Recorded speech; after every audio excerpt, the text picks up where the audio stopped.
Hello and welcome to the Startup Global 2024 Virtual Pitch Competition, the Top 12 Final.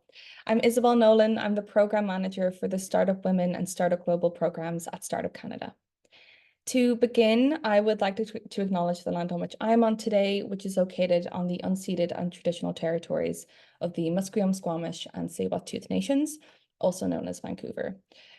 We also, as we are a national organization, I'd also like to acknowledge with respect the diverse histories and cultures of all Indigenous peoples. And I encourage you to take a moment to acknowledge the traditional territory that you're residing on today. A little bit about Startup Canada, if you don't know us. We're a national nonprofit that is the gateway to Canada's entrepreneurial ecosystem. We're here to connect entrepreneurs with the support, community, and tools that they need to build a successful business in Canada and beyond. Since launching in 2012, Startup Canada has grown to support more than 130,000 entrepreneurs annually and an ever-growing grassroots community network from coast to coast to coast. The Startup Global Pitch Competition is the most sold-out engagement of the Startup Global program year after year. Since 2018, this pitch competition has supported early-stage entrepreneurs with their global aspirations and gotten some cash into their pockets to help kickstart their exporting journey. I'd like to take a moment to thank our fantastic array of partners. So our co-presenting partners are UPS and Export Development Canada. Our program partner is Forum for International Trade Training, also known as FITT. Our ecosystem partners, Scotiabank, Startup TNT, and our community of ecosystem partners, GS1 Canada, Toronto Region Bot, IPIC, and North Forge. So we received 368 applications for this year's virtual pitch competition. And yesterday we hosted our first round of pitches with 240 businesses pitching to earn a spot in today's top 12. I'd love to give a massive well done to everyone who pitched yesterday. Also a massive thank you to the judges that donated their time and expertise in helping us select this top 12. So today's top 12 are competing for a spot in the grand finale, which will be held in Kitchener-Waterloo on October 30th. They'll be flown down by our friends at Air Canada to pitch live on stage, where they can win from a total prize pool of $70,000. Now, the moment you've all been waiting for, we are about to announce who that top 12 is. So please give a hand to our top 12. We have Weave Air, Asifa, Subotica, Fibra, GrowDoc App Inc., Vital Tracer, Tree Track Intelligence Inc., Inoki Bathhouse Inc., Fiber Bio, Catalytics, Swirl Canada, and Salt Leisure Wear Inc. So maybe like a virtual applause for everyone who's in the top 12.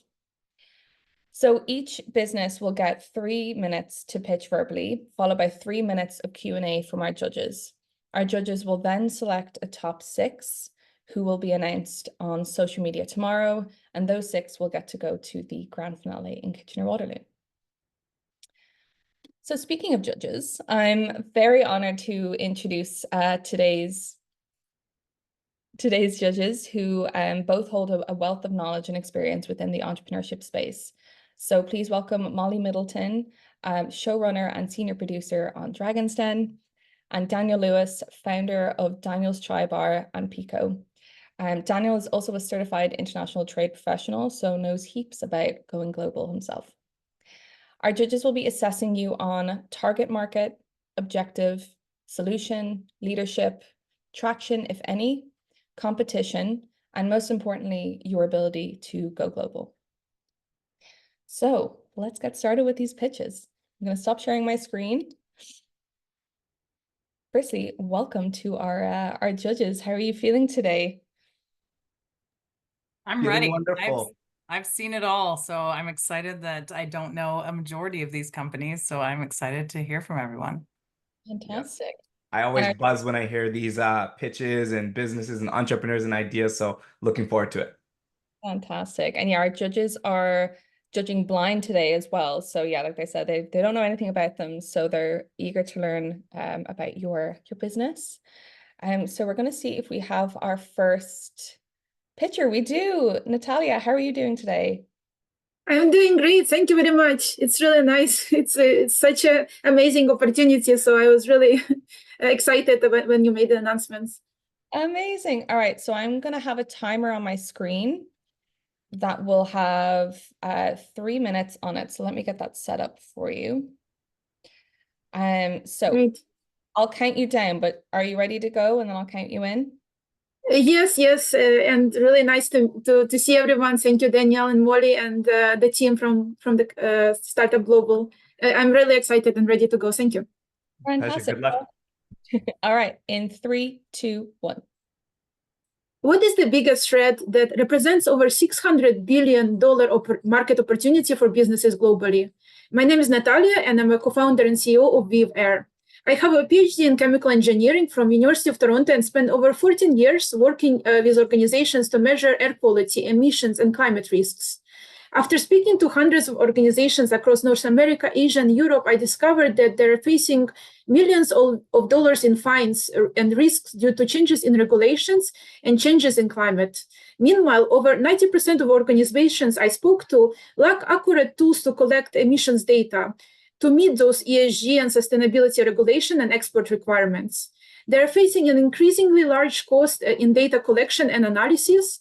And one of the biggest problems for them is that many of the existing tools like Sustainalytics and others that they are using lack the coverage and accuracy, causing increasing in cost for audits, taxes, and fines. This is expected to grow to 20% by the next year, affecting all companies exporting to Europe. At Weaver, we have built the first environmental digital twin software and patent-pending technology for accurate emissions report and de-risking sustainability investment. We are aggregating and analyzing data from large sensor networks, as well as satellite Earth observation to track over 20 different factors. Through scalable and proprietary technology, we diagnose emissions, offsets, climate risk, and are helping our clients to achieve return of investment in less than 10 months. We launched this project only 2 years ago, but we already secured support and interest from regulators like MAS and RBI, financial institutions like ADB, standards bodies like British Standards Institute, and technology companies like Microsoft and SAP, who invited us to join their technology marketplaces and begin our international projects. In the last few months, we already exceeded our project quota and have pilots and footprints across 5 countries and have over 800,000 in revenue pipeline. Our team has over 30 years of industry experience, and we have over 20 innovation awards in Canada and Europe. We have 20 enterprise customers waiting to start paid pilot projects with us in the coming months, and we are looking for partners and investors to help us build this momentum. By supporting us, you will be empowering thousands of Canadian businesses to reduce their carbon footprint, as well as creating new green export opportunities between Canada, Asia, and Europe. Thank you very much, and I'm really happy to answer any questions. Fantastic. Thank you so much. And well under time as well, Natalia. Thank you so much for kicking us off. All right, Daniel, I'm going to go to you first for questions. First off, great pitch. Thank you so much. Just for sake of time, I wanted to, so you said the problem that you've identified, cost, audits, fines, this is what your client is facing. I was curious to know, how are they finding out about you just as an initial stage? What is the way that a client comes through the door for your business? Thanks, Danielle. That's a great question. So we have found that customers find out about us through our network. So as I mentioned, we work with partners like standards bodies and auditors, as well as consulting companies who basically help us to promote this project globally and help for our customers to learn about us. We have also discovered really unique kind of sales channels, for example, going through different technology solution providers, for example, Microsoft and SAP, who are already having a really huge footprint globally, and they're actively interested to promote sustainability solution because this is the topic of interest to many of their customers. So by joining their marketplaces, we are actually able to really increase our kind of recognition of our brand and start to sell to more customers much quicker and at a lower customer acquisition cost. Appreciate that. Okay. Thank you, Daniel. Molly. Well, my question is quite simple. What is it? Like what is it to the customer? I'm a business, I am a tea company, and how am I, Daniel asked about how you find your customers, but what is it that you're providing me tangibly, and how much do I pay you to do so?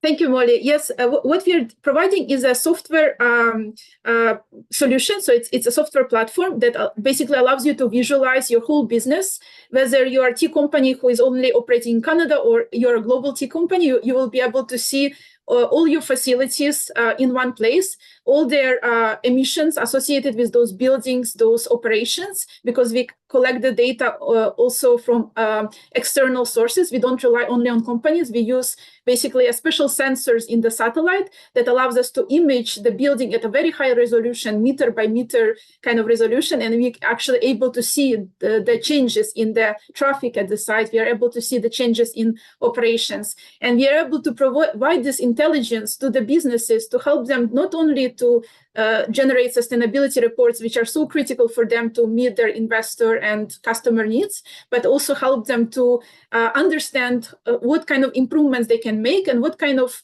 maybe sustainability or decarbonization projects they can run to generate the biggest kind of return on their investment. So And basically, we'll be able to. How much do they pay you? So on average, our project is about 100,000 per year. But initially, we are giving customers trials, pilot projects. So that's around 20 to 50,000 per trial. Fantastic. Thank you so much, judges, for your questions. Natalia, well done on kicking us off. It's not easy being the first pitcher, and you did a fantastic job. So well done on that. Thank you very much. It was a really wonderful questions, and thank you for the opportunity. Thank you so much. Thank you. All right, so Natalia, I'm just gonna have your camera turned off and microphone turned off as we go through all of our pictures. Daniel and Molly, I'll give you a moment to make your notes. Eunice, how are you doing today? I'm great. How about you? Wonderful. All right, I'll wait for the judges to give me a thumbs up that they're all good to go. So you have minutes to get started.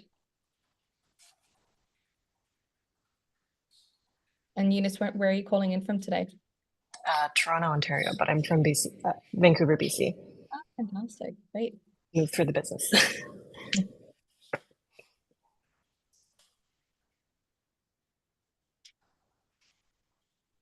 And everyone that's in the chat, encouraging you to, be cheering on your peers as they're getting up and pitching. It's not easy to do this, especially at such short notice as well.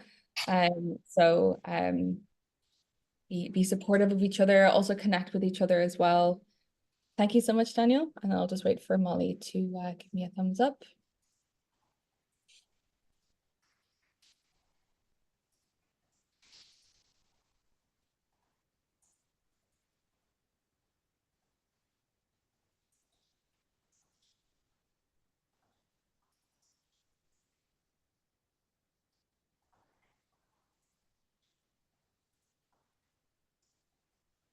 Okay, fantastic. Eunice, are you ready? And I can count you in?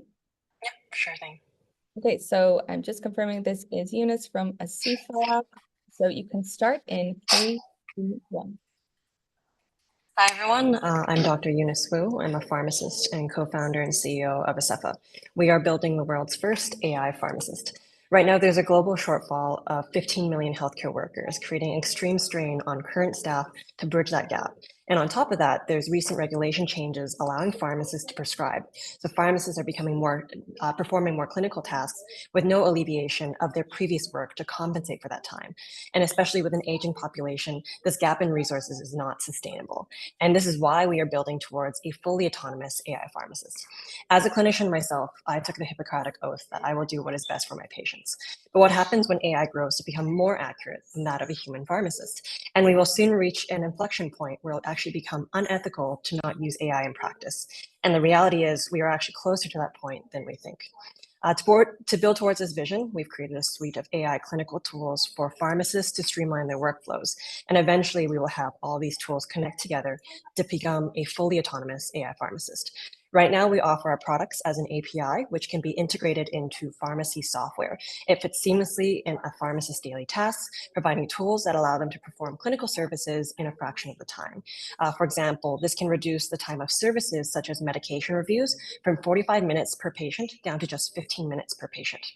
Founding team is comprised of myself and my co-founder, John, who was a cloud developer at AMD, where he worked on Microsoft Azure and OpenAI offerings. We're also joined by a talented team and supported by industry leaders and AI research organizations. Our algorithm has outperformed ChatGPT and other algorithms on the pharmacy licensing exam by over 20% accuracy. The current addressable market is over 15.6 billion and steadily growing at an annual growth rate of 47%. We sell B2B to software companies that serve either patients, pharmacies, or pharma, and we earn revenue on a per usage basis with a monthly minimum spend, with most customers being mid-market and enterprise businesses. We're currently generating 120,000 USD ARR, expecting to close another 360 USD ARR in the next few months. We have over $3 million in contract value in our pipeline that we're unable to convert due to limited resources and small team size. So we're currently hiring at the moment to expand the team. About to go to Boston to close a international deal that this client serves around 80% of the US market, as well as 95% of the Australian market. Majority of our traction is inbound via LinkedIn and word of mouth, and we spent $0 on outbound marketing. Although we are based in Canada, we are expanding globally at the moment, and we have a government-funded AI project in Canada for over 500,000 with two of the largest retail chains in Canada. We've only been operating for over 1 year, and we've gotten to this point on a very small pre-seed with a stable runway until Q2 of 2025. Our team understands both the technology and the problem space, and we're very passionate about creating a stronger healthcare system. So thank you for listening. Amazing.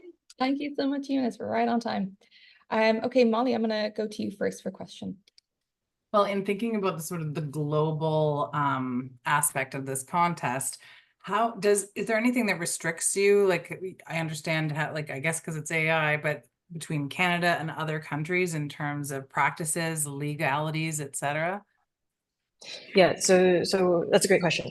I think with healthcare, there's no one-size-fits-all solution, and that's why we've gone through the process of creating various tools. I like to call them Lego blocks because they connect together. But essentially, even country by country, state by state, province by province, or even if you drive 30 minutes down the street, the guidelines, the regulations is all different. So that's why our IP actually lies within our data processing pipeline, so we can easily customize a piece of information, the regulations, the guidelines, without having to do too much legwork, because we have this system that can make it easily customizable for these clients. In terms of regulation like privacy, there is like HIPAA, PIPA, and GDPR. Good thing is if we have like GDPR and the Canada version PIPA, then we are also covered with HIPAA. So there's these small aspects there that aren't too big of a legwork. I would say the main thing is when we get to that point where we become a medical device, right now we aren't. There's another regulation called SAMD, or software as a medical device. It outlines 4 criteria. Right now we don't fall within it, but I think within 5 years or so, we would have to look into that. Right now, AI regulations is constantly updating, but at the moment we are quite up to date and don't see any barriers. Great question. Great answer. Thank you so much. Daniel. Oh, you're on mute. You're on mute. Sorry, I was just saying I'm so happy that Molly asked that question, because that was my main question in terms of what market are you going to focus in on. So thanks for answering that. I guess my next question would be, when we talk about AI and the ability of AI, I feel as if AI is really the differentiator here and kind of holds the power of the technology. So correct me if I'm wrong, what makes your specific use of the AI technology proprietary or different? Like, why can't another company start using AI or create a full autonomous AI pharmacist? Yeah, for sure. So with our IP, we've built everything in-house. So everything beforehand, we use around 6 different LLMs for the answer generation component. Everything beforehand we built in-house. So all the way from the way we process information, rank the information, etc. These tools we've built in-house for ASEFA. The reason being why this is so difficult is because with medical information, it's really hard to identify the correct piece of information, where right now there's over 64 million medical articles, and there's additional 3.4 million being published every year. So if you search up something like diabetes, for example, you'll already get 1 million articles. So it becomes a question of which diabetes article is the most relevant one that we should be referencing as a clinician. And that's something that a general AI product will not be able to reference. Where if you go on ChatGPT or some of these general algorithms and you search up a mental condition, the first thing it will reference is like Wikipedia, WebMD. Versus if you use Acepha, the first references will be actually clinical guidelines that a clinician would use and would feel safe using, along with different elements that would tie into their current workflow. Sorry, I know we're over time. No worries. So your quality of information is the top tier. The way that we process the quality of information, both the quality of information, the way that we process large amounts of information, as well as the way that we're using that information. Yes. Thank you. Wonderful. Thank you so much, Eunice. Congratulations. Excellent pitch. Thank you. All right. So as we are getting our next pitcher up, I'll let our judges make their notes. And our next pitcher is going to be Ash from Subotica. So we'll just wait for Ash to come on. Thank you so much, Molly. Hi, Ash. How are you doing today? Excellent. It asked me to join as a panelist. That's why it kind of kicked me out of the previous version. Yeah, Well, and yeah, so yeah, I guess for all of the pitchers that are in the top 12, you are currently an attendee, and as we are going through the pitch order, we'll upgrade you to a panelist, which allows you to put your camera on and your microphone. So that's a great point. Thank you for pointing that out. I'll no just worries. And yeah. Just a quick question. Is there a background that's coming from my side? No, we're hearing you loud and clear. Perfect. So we'll just wait for Daniel to get his notes in, and then I can count you in. Where are you calling in from today, Ash? I'm from Montreal, but I'm based in BC, Vancouver. Fantastic, great. Alrighty, so Ash, if you are ready to go, I'll count you in. Thank you. Hello, everybody. My name is Ash. I'm one of the co-founders of Subotica. Subotica is a food automation company. We're servicing quick service restaurant, commercial kitchens, and food service contractors. We have a technology that addresses the immediate challenges of the industry with labor, portioning, and cost. We have been incorporated for 2.5 years. The first 1.5 years we spent purely doing R&D to come up with a technology that enables us to help the industry by portioning and dispensing. And about a year ago, we launched our first initial pilot in Vancouver. We ran the technology, which is an automated assembly line, for about 6.5 months. We got a lot of amazing case studies around that deployment. We were able to sell our first unit to a chain out of Seattle, and now currently working with a large direct-to-consumer salad producer. And our product is basically automate their assembly line with our proprietary dispensing and portioning mechanism. What's unique about our technology? We have come up with a system that's agnostic to any type of ingredients.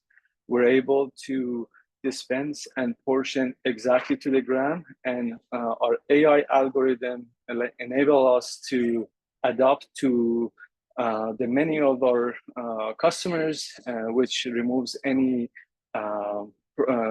processes or limitation exposed on them. So we give flexibility and quick turnaround with our solutions, and we're able to help them with reducing the dependency on labor needs, removing a lot of repetitive tasks from the automations, and giving them consistency at the end of the day.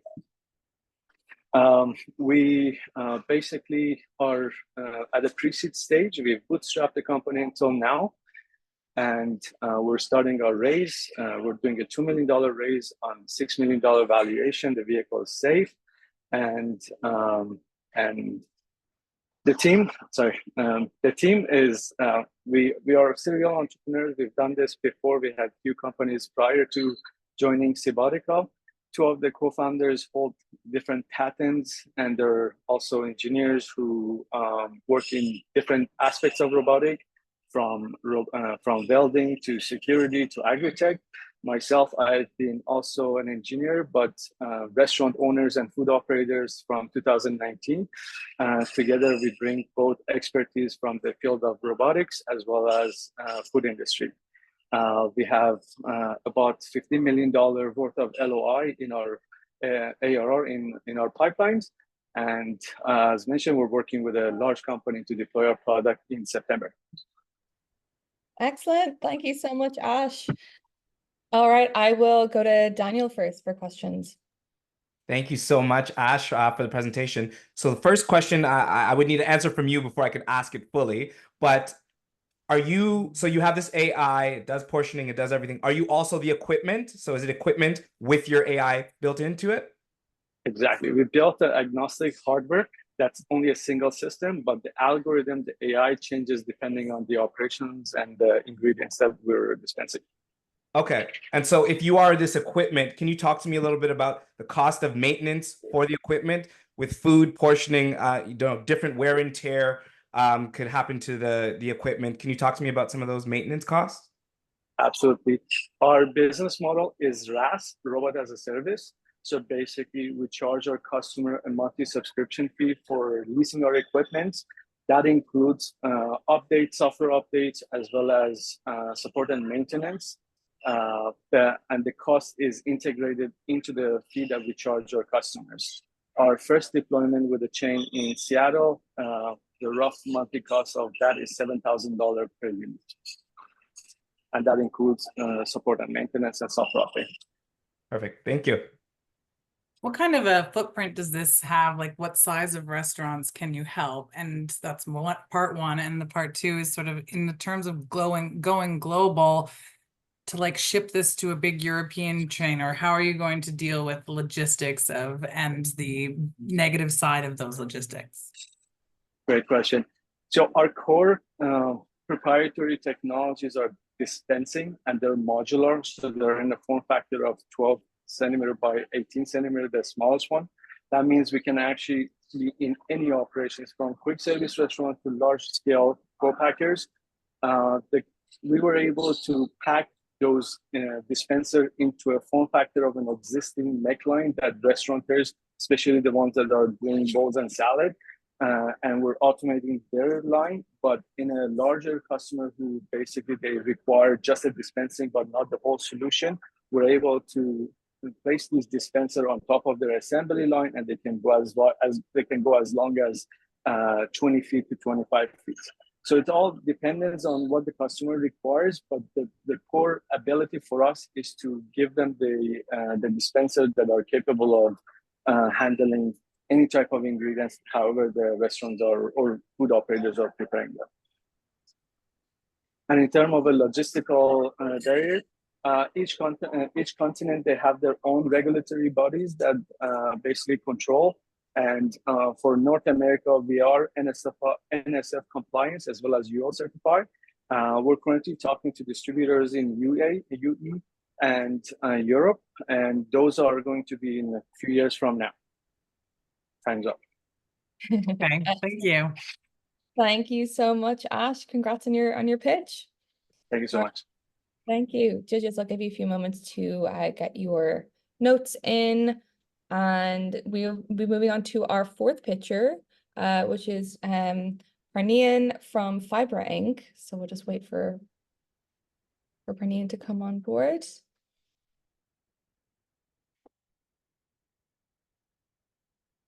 Hi, Parnian, how are you doing? Hi, I'm doing good, thank you. How are you? Wonderful. Where are you calling in from today? I'm calling from Toronto. Fantastic. Yeah. How many pitches have you done before? Is this something you're used to? A lot. I've done. We're just closing our fundraising round for the pre-seed. So that means that I've talked with a lot of investors. So I've done a lot of pitches. Wonderful. So Yeah. you should be feeling calm and ready to go. I'm excited, actually. Yeah. Alrighty, so if you are ready to go, I'll give you a 3, 2, 1 count-in. Mhm. Okay, you can start in 3, 2, 1. Imagine a world where you, your daughters, granddaughters have access to their reproductive health data at the tip of their fingers with Fibra's smart underwear. I'm Parnion, founder and CEO of Fibra. And as a woman myself, anytime I want to get the minimum data on my reproductive health and system, I have to wait for weeks to get the appointment, undergo a lot of invasive and costly procedures, and wait for weeks afterwards to get that data. And looking at fertility alone, 80% of those trying for pregnancy fail every single month because they don't have access to the data. I came across this problem while studying for my master's in biomedical engineering at the University of Toronto. We live in the 21st century, and yet women have to wake up every morning. They have to pee or spit on a stick or insert something into themselves to get the ovulation data. And that's just ridiculous. Fibra is revolutionizing women's health.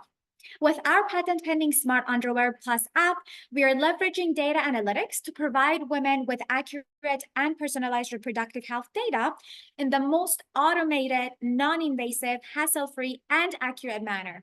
I'm actually even wearing the product right now.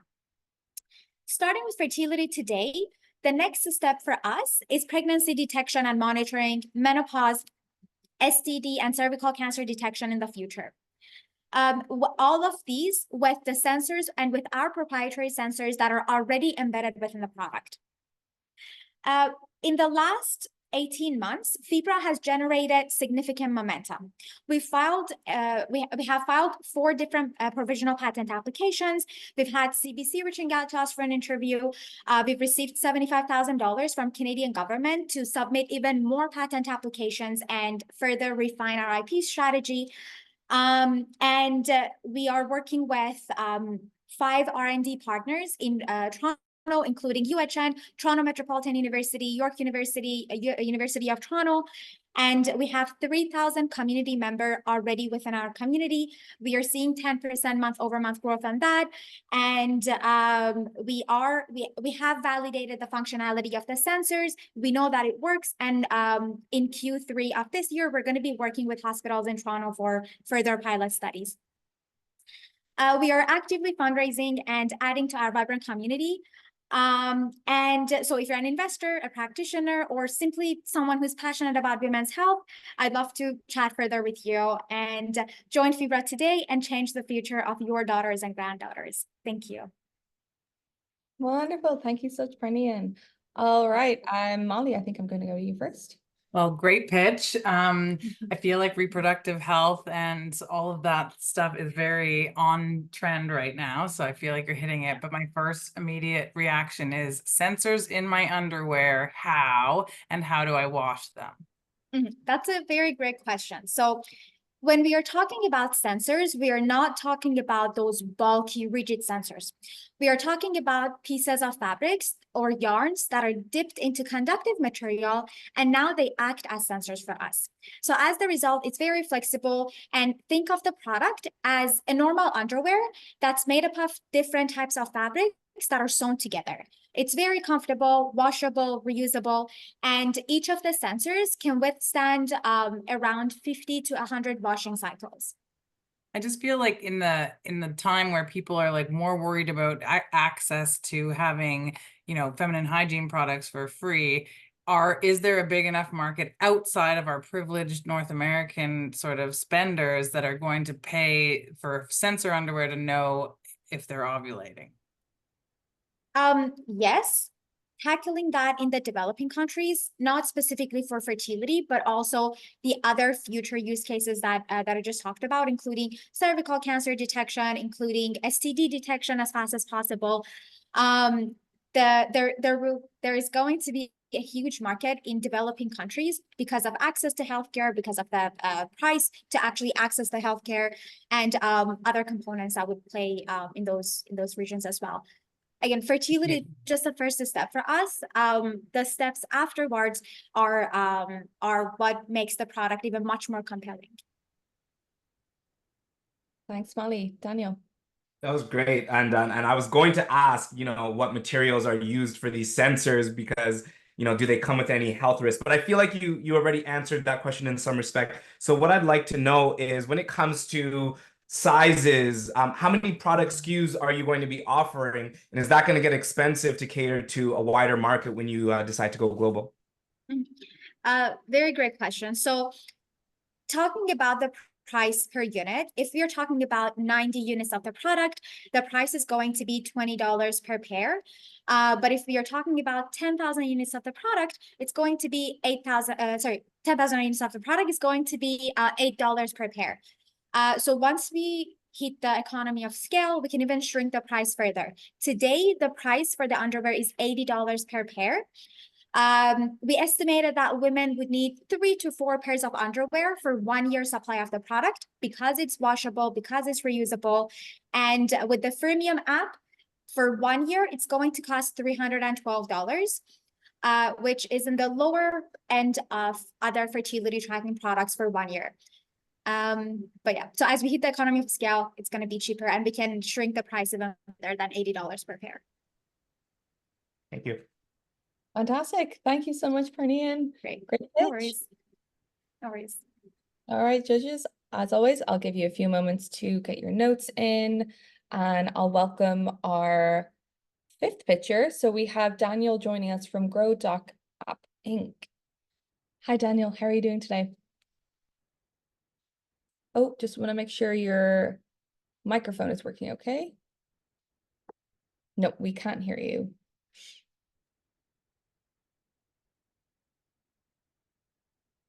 No, I'll let you know when we hear something.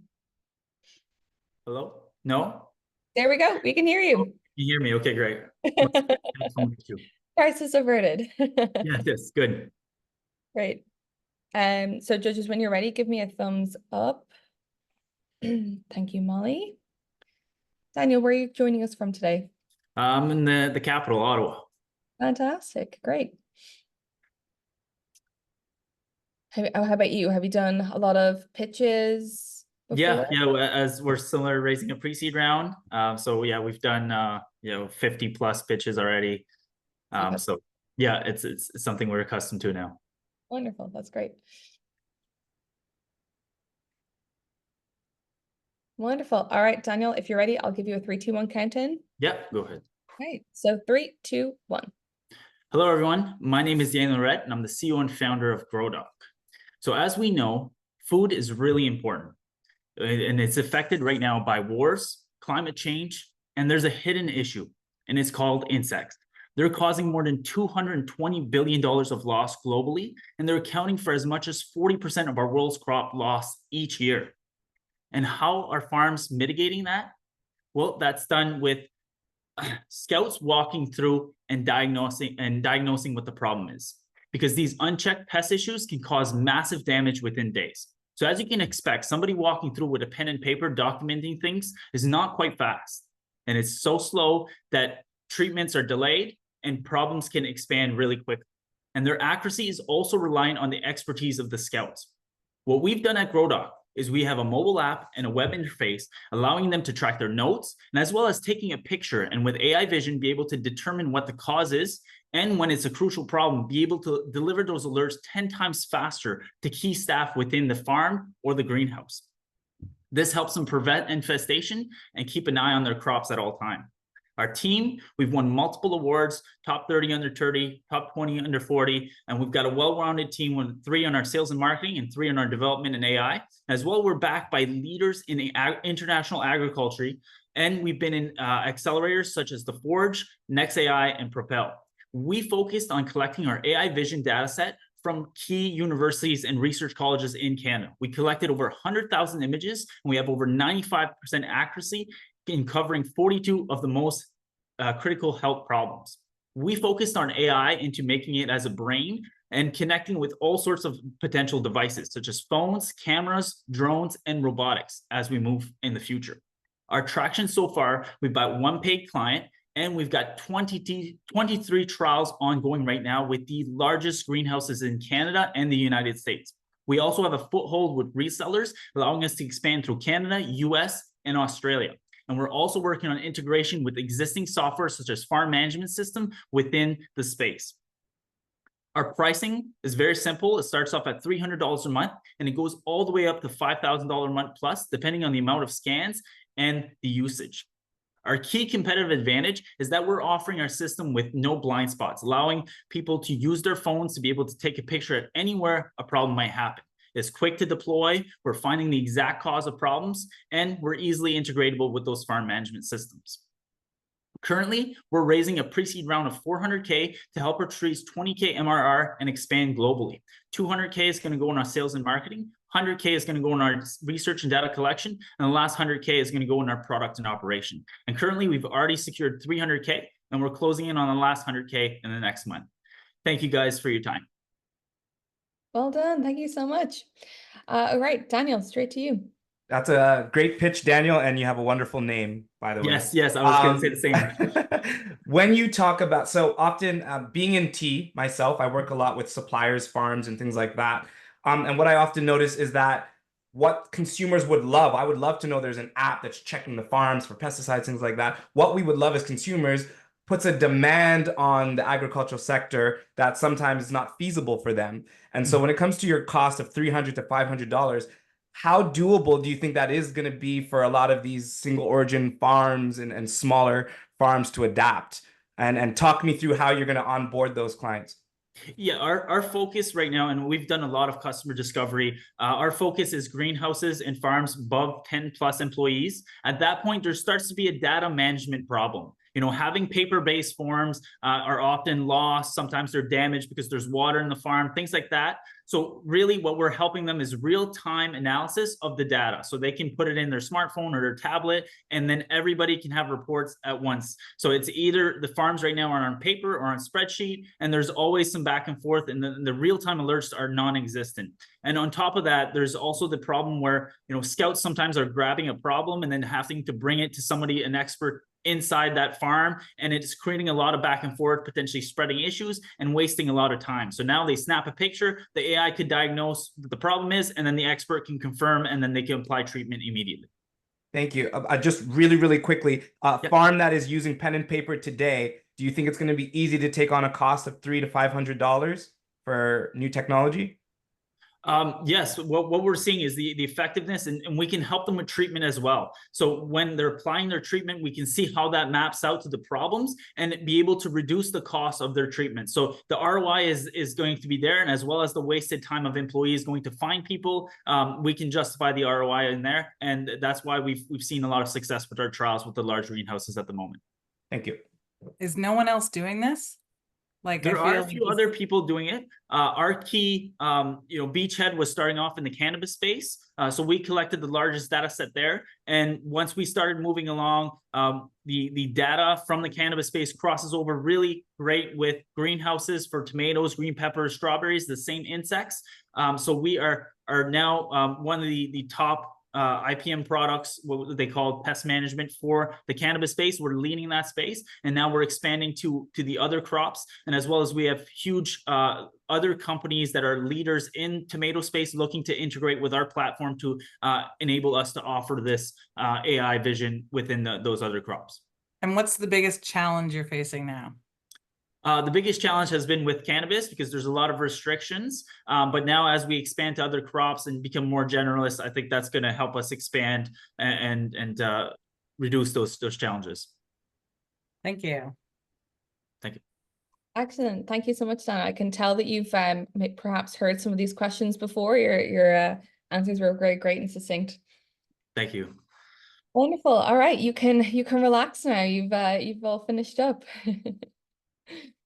Thank you. All right. So as we are letting our judges get their notes in, we have our sixth pitcher.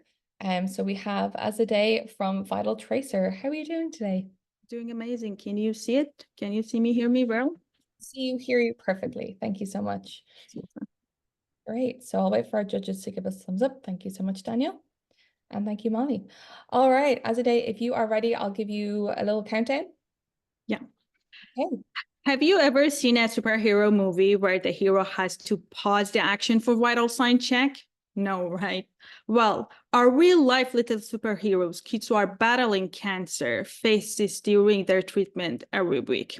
Hi, I'm Azadeh Dasmalchi, CEO and co-founder at Vital Tracer, and today I'm presenting you VT Patch, patient remote monitoring for children in hospital and at home. Let me tell you about the journey of oncology child during their treatment in a hospital. So during their chemotherapy, it usually takes something between 2 to 10 hours, and nurse need to come each 10 to 15 minutes to check the vital signs for any infections or irregularity. And then after the treatment, they keep the child 24 hours in a hospital for monitoring purpose only. And guess what? They need to check it very frequently. And that's why today I'm presenting you VT Patch. VT Patch is a wireless all-in-one vital signs monitoring that goes with the ECG, disposable ECG sticky, goes on a chest to measure all vital signs. And then it sends the data with the Bluetooth or Wi-Fi to their smartphone and then to the nursing station online platform. And of course, it can alert in case of abnormality. That's why they can send the child home 24 hours earlier. They are going to be much more happier child and parents. It's going to save lots of time and energy from the nurses and lots of money for the hospital. Right now, we are running our first clinical trial at St. Justin Hospital. Here is the Children's Hospital in Montreal, one of the best. We granted 3 patent, US and international patents regarding our innovation that we have it. And we able to raise $3 million non-dilutive government grant and loft money. Our technology has a uniqueness that we are protecting through the different national and international patents that can accurately measure all vital signs, especially the oxygen saturation for all skin color through the AI and the special sensors that we have it, and it can self-calibrate its tone. And this is addressing a significant challenge globally for health equity. And we are doing this under the supervision of FDA and Health Canada. We are started with a children market, children patient, which is our future. And our next milestone market would be senior and senior homes, that there is a huge need and demand for this innovation solutions. We have an extensive team of experts, including myself, who has a bachelor, master, PhD, all in biomedical engineering, developing more than 15 years medical devices using AI for vital signs as well. And together, let's give our little superheroes the power to trade hospital gown for caps, transforming recovery one triumphant giggle at a time. Thank you. Incredible. Thank you so much. All right. I think, Molly, I'll go to you first. Well, thank you. That was a really great pitch. And I liked how you rounded it out with the superhero analogy, etc. How do you sell these? Like, who is your customer? Are the hospitals buying it or the governments? Like, how do you ever get through all the regulatory bodies, and like, who is going to buy these and get them? I understand the purpose and the mission statement. How are we going to get them on people? So this is a medical device. We all already in a path of regulatory. We spent more than 3 years in a regulatory cybersecurity, all the informations, and we are going to submit our FDA by the end of this year. So we are very familiar with the procedures. This technology will be selling to the hospital. And of course, hospitals' monies come from the government and some from the foundations. And the cost for this technology would be only $100, but the main differentiation that we are saving, we are charging through the SaaS model per day, per use, and the analysis that we are providing beside the hardware and training procedures. But we are saving $21 million per year per children's hospital if only they are using on an oncology patient, which is a time of the nurse, save time of the nurse and free beds. But this is just a beginning for the children's hospital oncology. They can use it for hospital at home, digital health for all the patients, for the children, and rural area as well. Great answer. Thank you, Daniel. Pleasure. Great pitch. Thank you so much. Quick question. When you take a product like yours, when I think about just me as a parent, a part of this, what makes me feel good is knowing that my child is, let's say, in a controlled environment where certain vital things are being monitored by nurses and doctors and things like that. when you take something like that out of a controlled environment into all kinds of environments, do you see any risks with that? And how are you, as the company, going to handle those risks? So you mean that using this and send the child to the Child home home. for vital Right, signs? to which we don't know what those atmospheres are like. They're all going to be different. Sure. Is it still reliable information? Right. So there is a two answer in it. First of all, if for God forbid, if you have any child on an oncology, so this is happening every week, and you are going to get really tired of being there 24 hours for one day. And then this is only for the monitoring, and even parents can detect if there is abnormality happens, because they usually get the high heart rate palpitations or they get a fever. So it's not something that you need to address right away, but you can directly go to the emergency to address it. And having a digital patient remote monitoring is something that is novel, and all hospitals are looking for this technology to discharge patients earlier, and they are using this only for monitoring, not so they have a very low risk even if they send them home. Nothing really bad in terms of death happening to them. It's just a fever. Okay, cool. Thank you so much. My pleasure. Oh, thank you so much, Azadeh. Great job. Have a great day. You too. Alrighty, judges, I will let you get your notes in. And we're halfway through our pitches, so we're just about to get our 7th pitcher on here. So we're joined by Amir from Tree Track Intelligence. So Amir, I just want to double check. Are you able to turn on your camera? Yeah, I'm trying right now. Give me a sec. No worries. Take your time.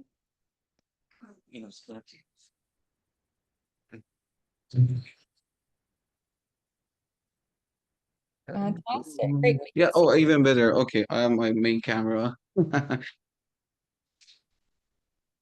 Okay. Perfect. So just give me a moment while I'll get a thumbs up from the judges when they're ready to go. Thank you, Daniel. Thank you, Molly. Okay, and oh, the thumbs up bubble comes up. All right, Amir, I will count you down to start your pitch. So you can start in 3, 2, 1. We lost 18.5 million hectares due to wildfire just last year. Amir, the co-founder and CEO of Tree Track. Here in Tree Track, we do reforestation for post-wildfire. As you know, we have wildfire every year, and there are many places that are not suitable for manual planters. So we developed a seed pod, which I have one here, and we use drones to draw up these seed pods. We can turn any seeds to a seed pod. So biodiversity, what we offer, we drop a variety of shrubs and trees together for reforestation. And why Tree Track? Why this idea? I was a tree grower in PRT, and I was growing those seedlings and manual planted, taking them. From there, I found that demand is so high, and there are many places that it's not suitable, it's not safe for tree planters. However, they're heroes and doing great job. So we developed the seed pods. We got a drone. We applied or designed a dispersal mechanism, which we can drop the seed pods one by one, unlike our competitors, because the spacing is really important in reforestation. So patent is pending for the seed pod, patent is pending for dispersal mechanism, and we charge our customers based on the density per hectare they want, and we guarantee a project. So if we cannot hit the contract, or like let's say 1,500 stems per hectare, we go and redo the job on our own cost. So far, we restored 110 hectares and generated 200K in revenue. We partner with NGOs, governments, lumber companies. What we do, we plan for free for our First Nation partners. We source the funding through NGOs or government, and we at no cost planted for them for free for biodiversity. And we are a team of 10 people, 4 postdocs. Me and my partner, I'm the PhD horticulture, I'm the plant guy, and my partner is the drone guy who has master's degree in mechanical engineering. And the rest of the team, the most talented team here. We are in negotiate for $500,000 of contracts for this fall for planting. And there are many funds that we submitted to be able to source the fund and plan for free for our partners. We just closed our round. We're planning to open a new round for expansion. We're going to go to the US soon, and then eventually to Europe. And what we are thinking, offering reforestation services and also selling the seed pods when we completely de-risk it, so we can have different sites in different locations and produce seed pods either for selling to our customers directly the seed pod, or offering the reforestation services. The best time to plant a tree was 20 years ago. The second best time is today. Thank you so much. Excellent. Thank you so much, Amir. Daniel, I'll go to you first. Great presentation, Amir, and I love that ending there. Really nice. I feel that that pitch was clear. I understand what you do, when it's needed.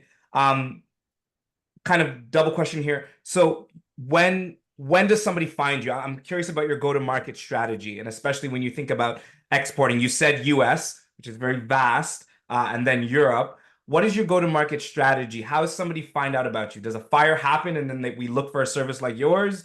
Like, talk to me about the marketing aspect. Sure, we had a lot of fire. We have annual fires. As of we are talking right now, almost 1 million hectare burned down in Canada. So the market is there, the demand is there. And mostly we work with governments because it's their big pain. And if it's going to be like private landowners, we directly reach out to them through the strategies that we have. And also with with NGOs, like Tree Canada is our partner, which is the biggest NGO of tree planting in Canada. And also there are programs such as 2 billion tree program that they want to plant 2 billion, federal government want to plant 2 billion trees by 2031. It used to be 2030. So those are our potential, like the biggest customers. So it's big demand, but not that many players. And also on top of that, the lumber companies that they're managing the forest, and then a fire come and destroy the forest. Thank you. Thanks, Sonia. Molly. I guess I have a couple questions, but in terms of expanding and global domination, what's to stop anyone else from doing this? Like, it sounds pretty simple. And then my second one is, how do you actually, like, isn't the point of manual planting that you're like lifting up the soil, planting it, like, so you're guaranteeing, I know you guarantee the service, but you're planting a tree. How does like dumping a seed pod from the sky accomplish the same thing? And what's to stop anyone else from doing it? Sure, yeah. So we have some competition, like in general, there's just 5 companies all around to do this. And this topic was on table more than 10 years ago. And it's all about the seed pod, like getting a seed germinating out of this. And that's not the first number one issue. The number one issue is wildlife. They eat the seeds. So protecting the seeds from wildlife, that's the main challenge. We have that solution for there. And then dropping the seed pods and guaranteeing that the seed's going to germinate and establish. That's what we are expert in it. And of course, yeah, US going there, we have our competitor in Seattle. So we want to enter to that market since we are in Vancouver, so close. So that's a huge market for us. And also in Europe, again, have a base there, producing the seed pods and selling to our potential customers that we will have, because it's burning right now in Europe as well. So it's a huge market that we're addressing. Fantastic. Thank you so much, judges, and well done, Amir. Thank you. Cheers. Thank you so much. All right, so as our judges are getting their notes in, we are going to be welcoming Helen from Inoki Bathhouse. Hi, Helen. Hi, great to meet everyone. Likewise. How are you doing today? Very good, very excited. Wonderful. Great to hear. Where are you calling in from? I'm calling in from Toronto. Okay, fantastic. We've got a few Toronto people in here today. Excellent. All right, judges, when you're ready, you can give me a thumbs up. Thank you, Molly. Thank you, Daniel. All right, Helen, I will count you in if you're good to go. Sounds great. Okay, so 3, 2, 1. Hi, Daniel and Molly. I'm a serial entrepreneur from Toronto, and I've previously built a 7-figure innovation consultancy helping Fortune 500 companies like McDonald's and HSBC innovate at speed. While I was building that company, I went through severe burnout that lasted 2 years, where I struggled with body aches, poor sleep, and mental fatigue. I tried every remedy that I could get my hands on, from all natural to prescription medicine, but nothing was working. And at my lowest point, I began to reminisce about my childhood in Asia, where my family and I would visit bathhouses. Bathhouses have been around for thousands of years, and they're incredibly popular for helping people prioritize their mental, physical, and spiritual well-being, especially in Asia, where people would bathe in mineral and natural medicinal infused waters. I tried searching for something similar like that in North America and failed. And in spite of herbal tea baths being a prominent product category in Asia, there are little to no companies focused on it here in a multi-billion-dollar industry. And this isn't a surprise, given that the bath industry's last innovation was in 1989, which was the bath bomb by the Lush founder. And that's when I had the idea for Inoki Bathhouse. Inoki Bathhouse is a direct-to-consumer wellness brand that offers spa-grade tea bath experiences that emulate bathing in a tranquil bathhouse from continents away from the comfort of your own bath. So what that entails is we offer tea bath blends filled with fresh and aromatic tea, flowers, and botanicals that have various benefits that have been backed by thousands of years of natural medicinal science. And it also comes with a digital relaxation experience, which entails a guided breathwork and curated music. Although we're a bootstrap startup and I've only started working on this full-time since last year, we have had a lot of traction. We've grown our revenue by 4x since last year, and we've generated over $650,000 to date. We have also done that all without ad spend, and it's because we've amassed a social media following of close to 300,000 followers across Instagram and TikTok. We were also selected by MasterCard out of thousands of small businesses for the innovative nature of our products for their $10,000 small business grant. And we recently signed on one of Canada's most luxurious boutique hotel chains to stock Inoki baths across their spas in Niagara-on-the-Lake.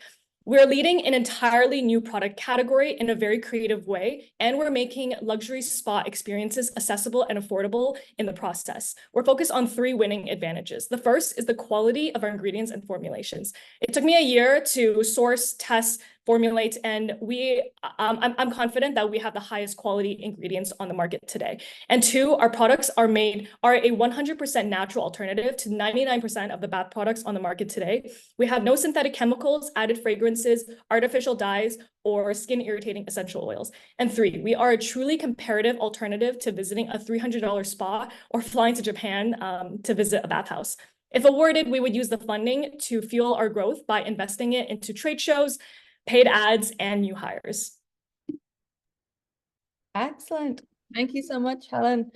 I feel like Daniel's going to have some questions within the tea space, but I might go to Molly first just to kind of tic-tac on for each pitch. So Molly, any initial questions? Well, great presentation. And I feel like, again, you're super on trend. I've been to Othership. I've done all the expensive things. And on Dragon's Den, we see stuff not like yours, but trying to recreate luxury spa experience at home. I love the business, I like the product, but in terms of ability to go global, you know, you're answering a need for something you couldn't find here, but in the, you know, in Asian markets, does this already exist? Is there products like this globally that's going to sort of mean you have competition elsewhere outside of North America? Within 3 months of us launching our product on TikTok, we were contacted by Lane Crawford, which is Hong Kong's most luxurious retailer, and they stocked our products in their stores within 3 months of launching our products.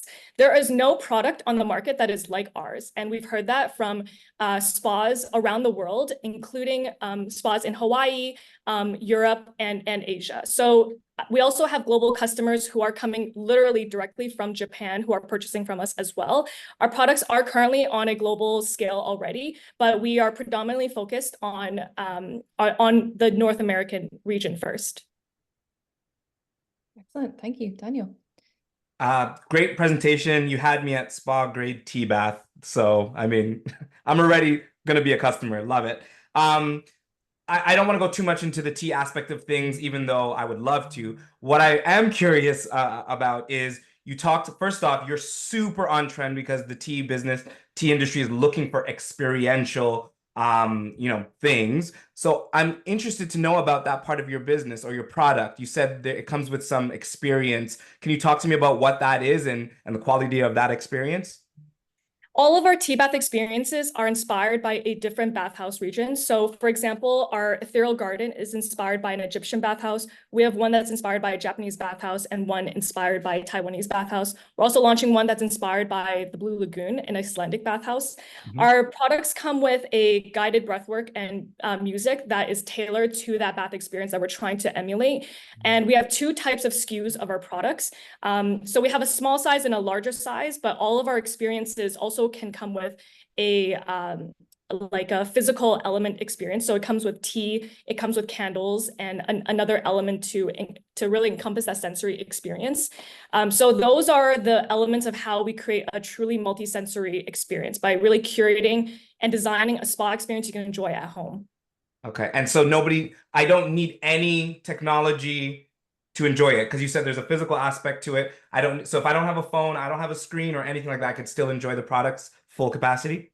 Absolutely. If you don't want to listen to the guided breath work and the curated music, you don't have to do that. You can enjoy the physical aspects just at home, just by yourself. Beautiful.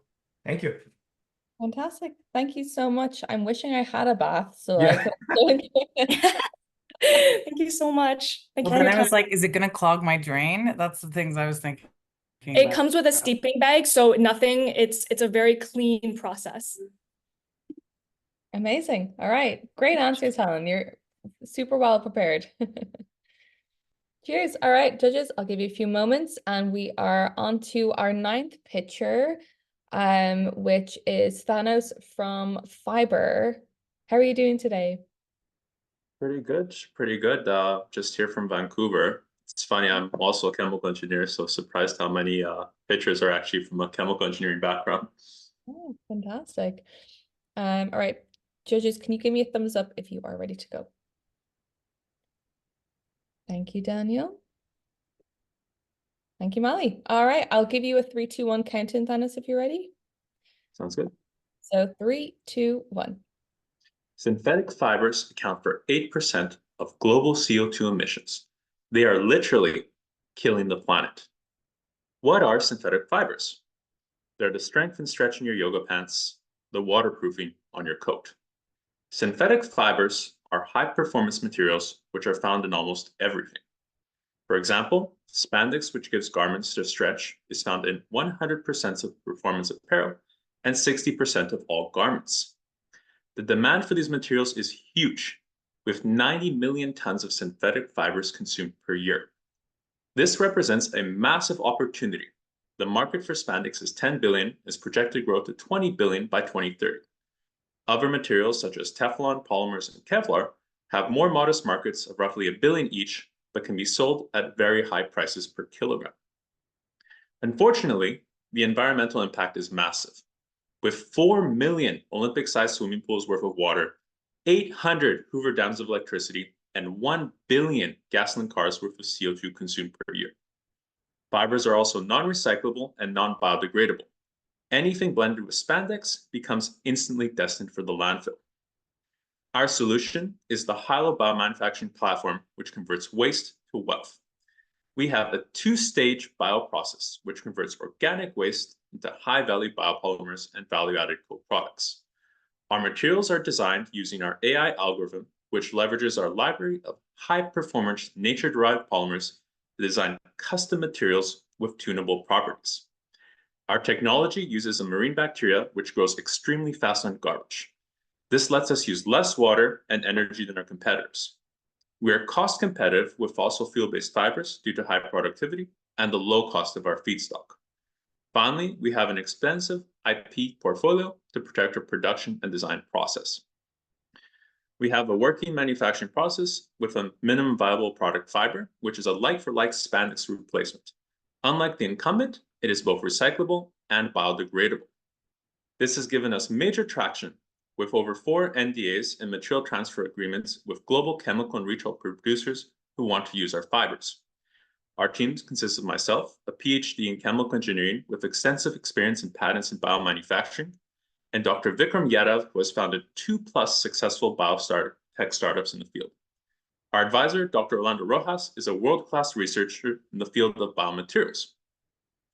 We're currently raising a seed of $1 million at $10 million valuation. We are the future of performance. We are Fiber.bio. Excellent work. Thank you so much. Daniel, can I go to you first? Thanks so much, Thanos. It's definitely going to be my lack of understanding of engineering and all this technical stuff, but I know it's important for us to take technical things and simplify it especially when going global and moving our product. Can you explain what the product is to me like I am 10 years old? Sure. So the product itself is essentially a recyclable, biodegradable spandex material, as well as other kinds of replacements for high performance materials. So how do you like, I get it that that's the new, like you're saying you're the better spandex. We all should throw our spandex Lululemon pants out because it's terrible for the environment. But who did you say your contracts with? Like who's using your amazing technology or the fabric itself? Like compared to the consumer level, I feel like your contracts you said were like big up. Oh yeah, so our focus is B2B. So we're working essentially with the kind of materials manufacturers, and we just sell directly the fibers to them. And then that goes through the value chain. Okay, so you're going to Lululemon and you're saying whoever's making your clothes, use this. Essentially, yeah. And the main thing for us is, besides from the cost part, which everyone cares about, end of life regulations are coming forward, which is essentially saying like, hey, if this ends up in the landfill, you're liable for it. And that's what I think, like, it's sort of a no-brainer, but is it that yours will cost more? Like, what's the challenges in converting people or getting these contracts? So the challenge is always, it's just a matter of price. So there's that price and integration. So you have to show that, yeah, this works just as well as the main thing. Which we've done that. And then 2, you can integrate it into existing processes. Those are the 2 major challenges. Price is a matter of size. So the bigger you go, the cheaper it becomes. And because of the way we've designed our process, and because the raw material we use is super cheap and abundant, that's what allows us to be competitive in terms of the cost. In terms of the price, though, just to give me scope, are you a bicycle, Honda, or a Lamborghini? So somewhere between a Honda and Lamborghini. So you're a Tesla. Yeah, like a Tesla, yeah. So there's a premium, but it's not going to be like some insanely high markup. Crazy. So for all the other benefits of using this product, including the recyclable, the technology, it could be easily justified to a manufacturer, obviously with the right pitch. Yeah, and likewise, because it's only a small amount of material that's used in the final product, then we can justify the margins because it's not affecting their margins too much. Right. Okay, cool. Fantastic. Thank you so much, judges. And thank you, Thanos. Great job. All right, judges, I'll give you a few moments and we are welcoming our 10th pitcher. We are welcoming Shari from Catalytics Inc. And everyone that's watching, and also to all of our pitchers, really useful to make note of what the judges are asking. It might be helpful to integrate those into your pitches in the future. This is also a great learning experience for each of you to see where you can improve on your pitch. Are there things perhaps that are missing in there? So definitely be taking note of what they're asking you. Shari, welcome. How are you doing? Hi, I'm good. Thank you so much. And what an amazing group of entrepreneurs here. This is really cool. Yeah. Nice to meet you, Daniel and Molly.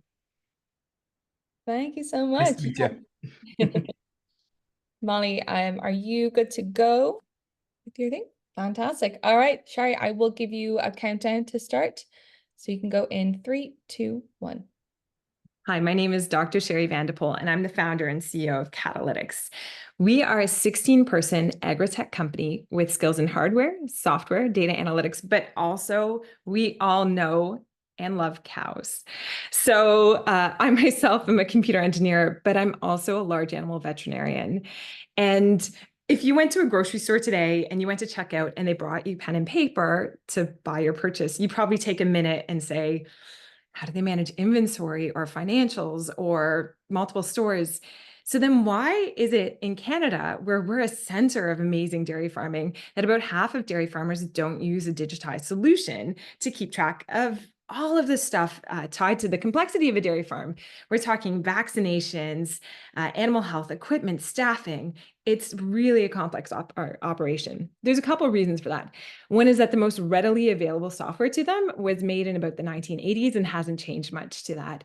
Another thing is that the more modern software coming out is created by equipment companies that sell this as a add-on. And so then it's not a full solution. So we're changing this here. So we're creating a digital twin of a dairy farm so that dairy farmers can really easily go in and understand their operation. And excuse me, tied to that, for instance, when we're thinking about all the big problems that might keep people up at night, for instance, land usage, methane emissions, we are touching on all of those by creating an actual solution to some of these problems that, you don't know where to start. This is where to start. So the first module that we put out tied to this is really focusing on what we can do to create a quick value add for dairy farmers. And that's mostly focused on their biggest pain point, which is staffing. It's hard to get agricultural staffing. And I know you know a little bit about agriculture. So it has the ability to actually pull up animals on your phone, be able to go through them and add tasks to them. And that goes up onto a whiteboard and everybody can see it. It also has a staff scheduler so that staff know when to show up. Now, the full digital twin, and I was given the okay to share this. This is what our software looks like. So you can actually navigate through your dairy, look through and see all the animals almost like they're players cards, and make your dream team of cows. Let's look at Morningstar, for instance. It gives you all of the different details tied to her day and her life, life, and then also her milk information, all of her reproductive information, so that you can go through and see, everything tied to how much milk she's producing compared to her cohort, so that you can see how she's performing. If there's any health issues, you can catch it before. The third module tied to this, of course, is going to be AI, where we're going to add that layer up there. We do lots of great things. It's a huge market, 2 billion Ontario, and our team is unique, and we're ready to go global. Fantastic. Well done. Thank you so much, Shari. All right, Molly, I will head to you first. I think my first question is, there must be a reason that, the old school farmers aren't digitizing. I'm sure we could speculate forever, but like converting people to do this, how are you facing resistance, and what's your traction so far? Well, we have 42. So we put out the first module a few months ago. We have 42 dairies on it so far, and they're our biggest advocates, honestly. We have WhatsApp chats going on with our dairy farmers who are like saying, can you add this? Can you do that? So it's a really active space.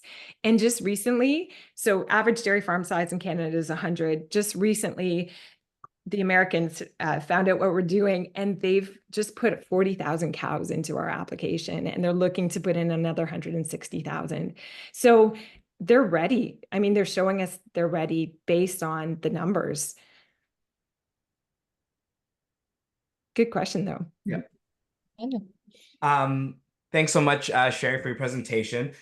Whenever we talk about adapting new technology into farms, especially when it goes against an old process, I think about that farm in Malawi, that farm in Sri Lanka. Double part question. Number one, where are you thinking to take your business next? Like, what is that target market where you're like, we are going all in to get that customer, A, and B, what problem happens on their farm? Well, what problem happens on their farm? Why they start looking for you? So I think good question. First off, what they're looking for now is all of the analytics pieces. They want to understand the connections between that. They see everybody using AI. They say, why can't we? And that's because they don't have a solid basis of the data. And so some of those big places that are coming in and looking for us, it's because they're looking for those skills, and we have that niche set of skills. As far as work in other countries that are developing countries, I spent some time doing that work in Uganda and South Africa. and that is part of our roadmap too, is how we can combine this for good as well in countries that don't necessarily have the infrastructure. How do we make that more available? We have a full diagnosis tree to help diagnose issues when there's veterinarians not always available, to at least guide them in usage. But yeah, Australia and New Zealand is also another place we're looking, and we have active projects. Okay, thank you. Fantastic. Thank you so much. Great pitch, Sherry. Yeah, thanks so much.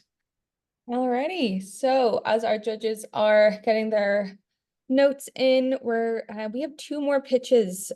So we will get our next pitcher up. So we are welcoming Kay from Swirl, Canada. How are you doing today, Kay? I'm phenomenal. Thank you so much. How are you? I'm great. Thank you for asking. And where are you calling it from today? I'm from Toronto. Fantastic. Another Toronto person. We've got quite a few. Best city in the world, right? I'd have to argue. I live in Vancouver, so. We're gonna argue. We're gonna argue. Great. All right. Hi, Molly. All right, judges, give me a thumbs up when you're good. Thank you, Molly. Thank you, Daniel. All righty. So I'll count you in, Kay, when you're ready. So 3, 2, 1. Good afternoon. So nice to meet you, Molly and Daniel. I'm the co-founder of Swirl, which is an AI-powered platform that's revolutionizing the way brands connect with communities through creative collaboration. So globally, the problem we're solving is the staggering $1 trillion education funding gap, nearly 200 billion of which is affecting Canada and the US. This shortfall limits the potential of communities and leaves school creative programs severely underfunded. Simultaneously, brands in these regions are spending over 260 billion just in content marketing and struggling to engage with the very audiences that they're marketing to. So our solution is to bridge the gap between those two worlds. So our platform, powered by AI, is connecting school creative programs and brand marketing teams where they're commissioning student-created content and discovering one of the worst kept secrets. There's genius in our classrooms. And the funding that's directed to these classrooms is helping them uplift themselves. Philanthropy is not going to solve the problem. More tax dollars are not going to solve the problem. We need to put tools in the hands of these creators to uplift themselves. And our case studies, through our first year of operation have proven that. National wireless providers, consumer electronics brands are, paid customers of ours who pay us a platform fee to connect with these communities, and the ensuing collaboration is proving our model, right? The second brands get connected with schools, they're solving their funding problem. And we've onboarded all the major school districts in Canada and the US. I am from Ghana. I'm an immigrant from Ghana. I'm going there with my mother in August. We'll be onboarding schools in Ghana, and we're going to use this as the catalyst to help these creators uplift themselves, close funding gaps, and finally, at early ages, have a solution that's not just selling chocolate bars in malls, right? And not asking your mother and father who are experiencing their own funding gaps for money for your school trip. And more importantly, not relying on teachers to use their own salaries, to close funding gaps that, have solutions that just are simply disconnected. So the impact, by leveraging Swirl, brands not only enhance their own marketing campaigns with authentic community-generated content, which is all the rage right now, but they're also directing resources to the very communities that they're marketing to. And so what we're seeing is a perpetual loop of brands continuing to invest in these communities, creators feeling uplifted, and just the categorical elimination of the struggling artist, plague, right? They're seeing this as an outlet for them to not only connect, with brands, learn how to, turn their passion into a career, but also solve real problems in their community. Thank you. Thank you so much, Kay. Excellent pitch. All right, Daniel, I'll go to you first. Awesome. Thanks for the pitch, Kay. You spoke to a lot of the things that reminds me of my childhood. I was a music artist, now do work in schools with kids. And so I love the initiative. I love the mission. What I'm trying to understand is the business. How do you get paid? So brands pay us a platform fee, right? So totally delineated from the content they're purchasing. So brands are looking at us as a platform in which they can engage community. So they pay us a $2,000 or $3,000 per month platform fee, which, by the way, they consider a rounding error, right? So we're getting a lot of traction, really early, because brands are saying this is a phenomenal way to access communities. So our model is a platform fee. Okay. So sorry, the brand pays you a $2,000 fee. What happens next? So they set a budget for the content they commission, right? So right now we have a national wireless provider that allotted a $50,000 budget for Hispanic Heritage Month to engage 4 communities in the US. So that budget is going entirely to the schools. So that $50,000 is a pass through to the schools. But again, it's modular, Daniel. We allow the brand to set the budget for the campaign. Is it one community that you want to commission, content from, or is it 20, right? And so they set their budget, and then, they can connect directly with the creators in those schools. And then that budget flows directly to those creators. Got it. Tell me about the traction, because I feel like it's hard to even get a book into a school, let alone get them to allow. I'm just imagining when you say content and creators, are you talking about the teacher? Are you talking about kids giving access to themselves, being part of videos? Tell me a little bit more about that and the traction. Go. So phenomenal question. So number one, that was the easy part, right? Because schools said, number one, this is free. And number two, we get to work with safe organizations that we would typically ask for donations from. So the traction on the supply side, as we call it, the schools, has been massive. So, Los Angeles School District, New York, Miami-Dade, all the large school districts in the US are on our platform. And then on the brand side, it's brand marketers, right? And so think of the agencies, names you would know, and then large consumer brands have said, we would love to what about Canada? That's the thing, is in America, they let cops be on television, but here. Yeah, TDSB and Peel. Those are the 2 largest ones, right? How do I get my kids' school on that list? Right. Talk to me, right? Really easy, right? We want schools on board because, again, my passion is closing the funding gap. No cost to school, get them on board. We connect them with brands, they start creating. And so the content we're talking about is everything they're already creating in their art classes now. So think about paintings, think about short form video, think about their music program. So a fun stat is 90% of schools, oftentimes underfunded, have an art program, and genius is just dying in the classroom. And so now there's an outlet where they can not only get visibility, but they can actually get funding. Excellent. Amazing. Thank you so much, Kay. Brilliant pitch. Thank you. Cheers. All right, judges, I'll let your notes in, and we are welcoming our 12th and final pitcher of the day. So welcome to the stage, Tara from Salt Leisure Wear. How are you doing today, Tara? Hi, good. How are you? Fantastic. Thank you very much. All right, I'll just wait for our judges to give us a thumbs up. And thank you for your patience as you waited to be the last one to pitch. Oh, no problem. It's been interesting listening to all the pitches. It's been fun to hear these businesses. Absolutely. Okay, Molly and Daniel, give me a thumbs up when you're good. Thank you. Thank you. Wonderful. All right, Tara, are you ready to go? And I will count you in. I'm ready. So you can go in 3, 2, 1. Hello, I'm Tara Drennan, co-founder of Salt Leisure Wear Inc. I'm excited to introduce to you today a brand that stands out for its unique approach with inclusivity and sustainability. Founded by 2 individuals with battling chronic illnesses, like myself with cystic fibrosis, our business is built with empathy and understanding shaping everything we do. What sets Salt Leisure Wear apart is our dual focus on basic clothing and adaptive clothing. The combination addresses a significant gap in the market, especially for the younger individuals with disabilities seeking stylish, high-quality adaptive wear. We use sustainable fabrics, ensuring our products are functional, stylish, and environmentally friendly. Our approach to the industry goes far beyond offering just a broader size range. We provide adaptive clothing for individuals with chronic illnesses, a groundbreaking offering absent currently in the mainstream market. The market potential for the sustainable fashion is staggering, with the global market for eco-friendly apparel projected to reach $8.25 billion by 2025. The adaptive wear market currently sits at $1.25 billion and is expected to grow by 6.7% by 2030. And by catering to these unique needs of these individuals, we aim to revolutionize that industry. Our innovation is evident in our specialized clothing for PICC lines and ports, a niche largely overlooked by mainstream brands. Through our research and conversations with individuals facing chronic illnesses, we discovered the frustration having to alter or cut up their clothing. So by working with medical staff and doctors, we've designed shirts that look a lot like basic wear, but offers discreet zippers and allows for the comfort, and so allows for treatment and comfort for treatments such as dialysis, chemo, or IV medications.